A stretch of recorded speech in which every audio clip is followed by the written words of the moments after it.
Hello friends, இன்னைக்கோட weight loss ரெசிபிக்கு பவுலில் ஒரு டம்ளர் கம்பு எடுத்திருக்கேன். அதே டம்ளரில் ஒரு டம்ளர் கீனுவா சீட்ஸ் எடுத்திருக்கேன். கீனுவா சீட்ஸில் ப்ரோட்டீன்ஸ் ரொம்ப அதிகமாக இருக்குது.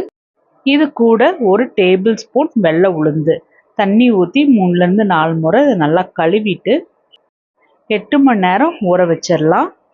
பவுலில் ஒரு டம்ளர் அவல் போட்டு அவளையும் கொஞ்சமாக கழுவிட்டு ஊற வச்சிடலாம். இப்போ அவல் நல்லா ஊறி வந்திருக்கு. தண்ணியிலேருந்து வடித்து எடுத்து மிக்சி ஜாருக்கு ட்ரான்ஸ்ஃபர் பண்ணிவிட்டு ஒரு சின்ன துண்டு தேங்காவை சின்ன சின்னதாக கட் பண்ணி போட்டுக்கலாம். அதை நல்லா அரைச்சி எடுத்துகிட்டு ஊறின கம்பும் கினுவா சீட்ஸும் போட்டு நல்லா அரைச்சி ஊற்றிட்டு தேவையான அளவுக்கு உப்பும் சேர்த்து கை வச்சு நல்லா கலந்துட்டு ஒரு 4லேருந்து 5 மணி நேரம் புளிக்க வச்சிடலாம்.